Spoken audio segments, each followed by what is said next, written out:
أعوذ بالله من الشيطان الرجيم. بسم الله الرحمن الرحيم. وإلى ثمود أخاهم صالحا قال يا قوم اعبدوا الله ما لكم من إله غيره هو أنشأكم من الأرض واستعمركم فيها فاستغفروه ثم توبوا إليه إن ربي قريب مجيب. قالوا يا صالح قد كنت فينا مرجوا قبل هذا أتنهانا أن نعبد ما يعبد آباؤنا وإننا لفي شك مما تدعونا إليه مريب. صدق اللہ العظیم. حمد و ثناء رب کریم اور درود و السلام بر سید خیر الانام کے بعد سورہ ہود کی آیت نمبر 61 اور 62 تلاوت کی گئی ہے، جو 12ویں پارے کے چھٹے رکوع میں ہیں. اس سے پہلی آیت میں فرمایا گیا کہ جب قوم ہود باز نہ آئے تو ہمارا وعدہ آ گیا عذاب کا. ہم نے ہود علیہ السلام اور ان کے جو ساتھی ان پر ایمان لائے تھے ان کو بچا لیا اپنی رحمت کے ساتھ، اور باقی سب کو تباہ کر دیا، عذاب بھیج کر برباد کر دیا. یہ قوم عاد تھی جو اپنی رب کی آیتوں کے منکر ہوئے اور رسولوں کی نافرمانی کی اور بڑے بڑے سرکش ہاٹ دھرم لوگوں کے پیچھے چلتے رہے، ان کے کہنے پر کرتے رہے. دنیا میں بھی ان کے پیچھے لعنت لگ گئی اور آخرت میں قیامت کے روز بھی لعنتی ہوں گے. تو یہ سن لو، یہ قوم عاد جو تھی انہوں نے کفر کیا اپنے رب کا، انکار کیا اپنے رب کا، تو یہ قوم عاد رحمت باری تعالی سے دور کر دی گئی. قوم ہود جو تھی، ہود علیہ السلام کی قوم، اس کا نام عاد تھا، رحمت سے دور کر دی گئی. اگلی آیتوں میں اگلے رکوع میں اس کے بعد صالح علیہ السلام ان کی قوم کا تذکرہ ہے.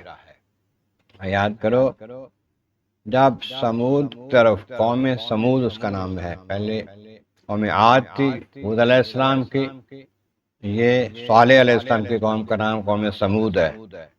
پہلا سمود اخاہم صالحا، جب ہم نے قوم سمود کی طرف ان کے بھائی، ان کے قومی بھائی صالح علیہ السلام کو بھیجا، وقال یا قوم اعبدوا اللہ، انہوں نے آ کر اپنے قوم سے فرمایا کہ اے میری قوم اللہ کی عبادت کرو، اللہ کے سوا کوئی معبود نہیں، ما لکم من الہ غیرہ، کوئی معبود برحق نہیں ہے، عبادت کے لائق کوئی نہیں ہے اللہ کے سوا.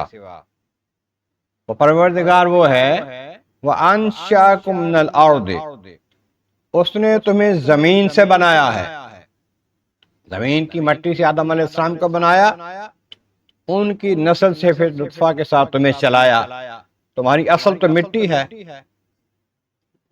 وَاسْتَعْمَرَكُمْ فِيهَا، پھر اس زمین پر تمہیں اس نے بسایا ہے، تمہیں لمبی عمریں دی ہیں، 300 سے لے کر 1000 سال تک عمریں ہوتی تھی ان لوگوں. اس پر تمہیں بسایا ہے، تمہاری ضرورتیں پوری کی ہیں، بسنے کے قابل بنایا ہے، تمہیں لائق بنایا، زمین کو اس قابل بنایا کہ تم اس پر چل پھر سکو، اس پر رہ سکو، مکان بنا سکو. تو تم بتوں کو پوجتے ہو، فاستغفروہ، اللہ سے بخشش مانگو، معافی مانگو اللہ سے، اللہ کی طرف آؤ، اپنے خالق اور مالک کو پہچانو، ثم توبوا الیہ، اس کی طرف توبہ کرو، رجوع لاؤ، لوٹ آؤ اس کی طرف.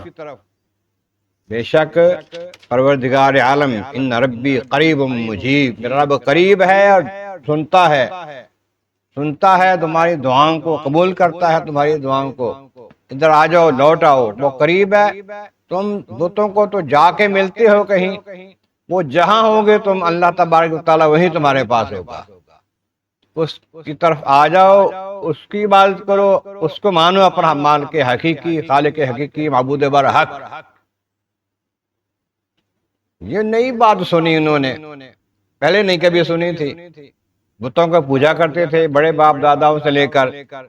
قالوا یا صالح قد کنت فینا مرجوا قبل ھذا، اے صالح علیہ السلام، اب جو آپ کچھ کہہ رہے ہیں، بتا رہے ہیں نئی بات، اس سے پہلے تو عجیب حالت تھی، تم بڑے نیکوکار تھے، پرہیزگار تھے، غریبوں کی خدمت کرتے تھے،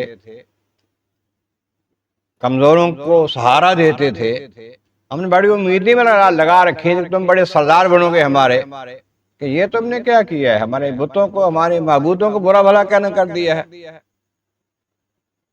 اتنہانا ان نعبد ما یعبد آباؤنا، ہم جن بتوں کو پوجتے ہیں ہمارے باپ دادا ان کو پوجتے رہے ہیں، پردادا پوجتے رہے ہیں، ہم جب کر رہے ہیں آپ ہم اس سے روک رہے ہو ہمارے باپ داداؤں کے کام سے، یہ معاملہ تو ہمیں سمجھ میں نہیں آتا۔